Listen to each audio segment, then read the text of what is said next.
আজকে একটা ঘটনা ঘটে গেল আমার সামনে। তো ঘটনাটা বলার আগে সবাইকে বলবো, আমার ভিডিও ভালো লাগলে অবশ্যই সবাই একটু বেশি বেশি শেয়ার করে দিবেন, সুন্দর সুন্দর কমেন্ট করে আপনাদের মতামত জানাবেন। যারা পেজটা ফলো করেননি তারা পেজটা ফলো করুন, যারা ইউটিউব চ্যানেল থেকে দেখবেন তারা অবশ্যই ইউটিউব চ্যানেলটা সাবস্ক্রাইব করে পাশে থাকবেন। তো আজকে আমার শাশুড়ি আমার কাছে আসছে সকালে, যে ডাক্তারের কাছে যাওয়ার জন্য।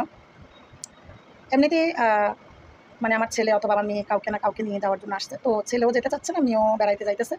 আমাকে বলছে, আমি বলছিলাম যেতে পারবো না। আবার হঠাৎ মনে হলো যে আমার শাশুড়ি, আমার বাচ্চারা যেতে পারতেছে না, বা আমার অন্য যারা যাইতে পারতেছে না, কেউ যেতে পারতেছে না, কিন্তু আমার শাশুড়ির সাথে তো কেউ না কেউ যেতেই হবে। তাহলে আমি পারবো না কেন বললাম, আমি যাই। আমি হয়তো ঘরে এখন বসে আছি বা একটা ভিডিও পোস্ট করবো, নয়তো বা সংসারে কিছু কাজ করবো, এটা না হয় 2 ঘন্টা লেট হবে, কারণ ডাক্তারের কাছে গেলে অতি সহজে আসা যায় না, যেহেতু ওখানে সিরিয়াল থাকে। তো যাক, আর বাকি কথা বললাম না, ডাক্তারের কাছে চলে গেলাম আমরা। তো ডাক্তার ছিল না। তখন ফার্মেসিওয়ালাকে জিজ্ঞেস করলাম যে ডাক্তার কোথায়, আসে নাই? বলছে আসছে, উনি একটু নাস্তা খাইতে গেছে। তো বলতেছে আপনারা বসেন, একটু পরে ডাক্তার চলে আসবে। আমরাও যেখানে রুগীরা বসে থাকে অপেক্ষা করে চেম্বারের বাইরে, আমরা মানে বসে আছি।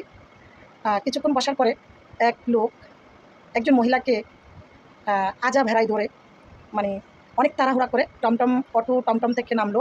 সাথে একটা মেয়ে ছিল আর একটা ছেলে ছিল। ওনারা মনে হয় যে মহিলাকে মানে আজা ভেড়াই ধরে গাড়ি থেকে নামছে, ওনারা মনে হয় হাজব্যান্ড ওয়াইফ। আর পাশে যে ছেলে মেয়ে দুজন দেখলাম, এরা মনে হয় ওনাদের ছেলে মেয়ে, মানে ওরা ভাই বোন দুজন। তো মানে খুব এমার্জেন্সি একজন মহিলাকে নিয়ে আসছে, উনি নাকি স্ট্রোক করছে। জিজ্ঞাসা করলাম যে ওনারা যখন ভিতরে ঢুকে গেছে, জিজ্ঞাসা করলাম ওই মেয়ের থেকে যে কী হয়েছে, বলে যে স্ট্রোক করছে। তো দেখতেছি যে উনি খুব এমার্জেন্সি, তার অবস্থা খুবই খারাপ। তো তাকে বললাম, মনি এখানে তো এখন ডাক্তার নাই। প্রথমে আমি লোকটাকেই বলছি, যে লোকটা ওই মেয়েটাকে মানে ওই মহিলাকে জড়িয়ে ধরে যে লোকটা ঢুকতেছে তাকেই বলছে যে ভাই এখানে তো ডাক্তার নাই, ওয়েটিং করতে হবে, আপনারা প্রয়োজন ওনাকে এখানে এমার্জেন্সি ক্লিনিক আছে, ওই ক্লিনিকে নিয়ে যান, নাইলে মেডিকেল নিয়ে যান। কারণ উনি যেহেতু অনেক বেশি অসুস্থ, স্ট্রোকের রোগী, তো সেহেতু ওনার জরুরি চিকিৎসার প্রয়োজন। উনি মানে এমন, মানে কি বলবো, এমন ভাষায় উনি একটা কথা বলছে, মানে যে ডাক্তার থাক, না থাকলে না থাক, মানে চট্টগ্রামের ভাষায় বলছে, নতক ডাক্তার। তো তখন বুঝতে পারলাম যে উনি মানুষটা সুবিধার না, কারণ ওনার চেহারা আর ব্যবহার দেখে বোঝা যাচ্ছে যে উনি মানুষটা সুবিধার নয়। তারপর আমি চুপ করে গেলাম। ওনার মেয়েকে বললাম যে মনি, দেখো এখানে তো ডাক্তার নেই, তোমরা ওনাকে একটু প্রাইভেট ক্লিনিক আছে, এখানে একটা ক্লিনিক আছে, দ্রুত চিকিৎসা নেবে বা মেডিকেল নিয়ে যাও। তো মেয়ে তো ছোটো মানুষ, ও কী বলবে, ও তো বাবার দিকে অপেক্ষা করতেছে। তো আমার সামনাসামনি আরও কয়েকজন রুগী আছে, সেখান থেকে একজন বয়স্ক করে রুগী, আরেকজন আমারই বয়সী একজন মহিলা। তো দুইজনে ঢুকছে ওইখানে, ঢুইকা মানে বলতেছে যে মানে ক্লিনিকে নেওয়ার জন্য।